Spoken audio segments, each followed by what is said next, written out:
When he was a boy, two-time Emmy Award-winning director and editor Matt Caudill knew he wanted to make movies, action films like Star Wars, Superman, and Jason and the Argonauts. But he started at a disadvantage. My parents had a Super 8 camera, kind of like you hear about Spielberg and George Lucas, how they used Super 8 cameras to make their first movies when they were kids. Ours was broken. So I couldn't use it, and so my fallback was to make audio tapes.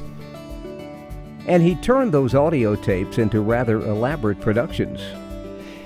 I started making these audio recordings of horror stories, and I would edit them like on 2 tapes and put in sound effects and things like that. And it was just an outlet, to sort of get my creativity out, because I loved movies, but that was the closest I could get. However, like most boys, Caudill had many interests.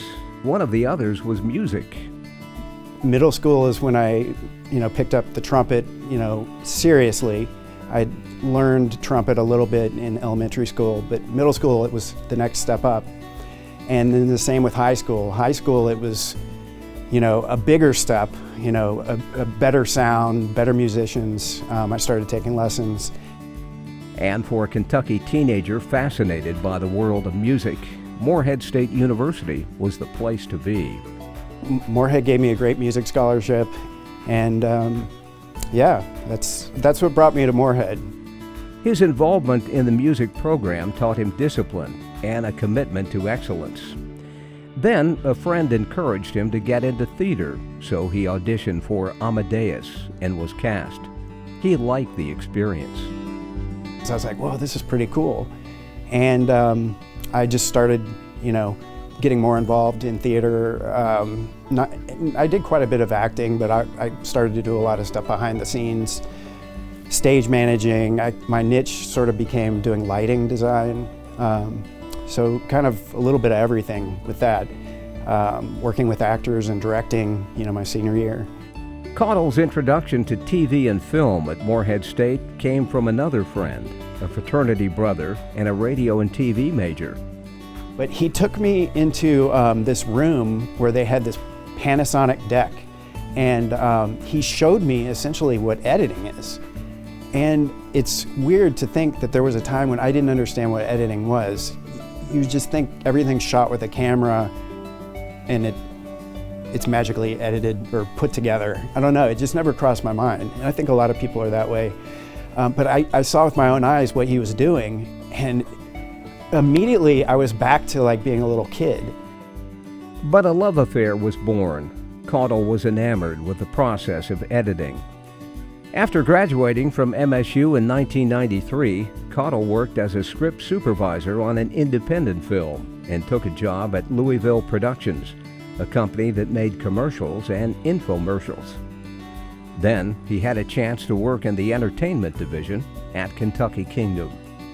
Caudill wanted more ambitious and creative work, and he decided the way to get it was to go to film school.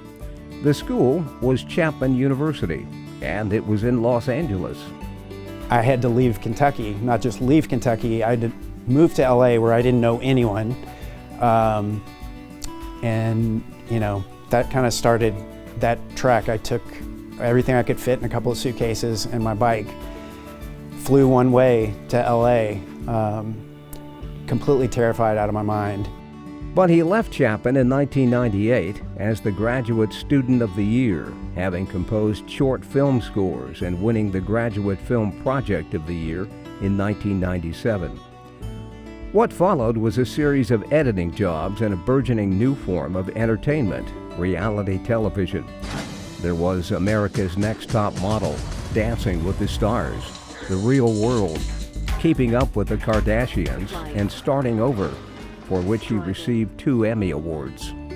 Yeah, I don't remember a lot of that night because it was just like a blur. I couldn't believe it. Then came a call from the crew of a famous film director who wanted him overseas. And they said, can you fly to New Zealand this weekend for at least 2 months? to work on King Kong with Peter Jackson. And yeah, that ended up opening lots of doors. Those doors included work on other films: Lord of the Rings, Return of the King, Men in Black, Jurassic Park, Stuart Little, Batman and Robin. For Mac Caudill, the journey that began when he set foot on the MSU campus more than 4 decades ago could be the title of another movie, The Never-Ending Story. All the experiences, that I had here, as well as the possibilities that, were explained to me that I could obtain, really, lit a fire under me in those 2 years before I finally applied to film school. And yeah, every day I edit, every day I ride my bike or play my trumpet. Every day I'm using my experiences from Moorhead, and it's great. It's it's my second home. Mac Caudill's second home now includes an aisle seat in the Moorhead State University Alumni Hall of Fame.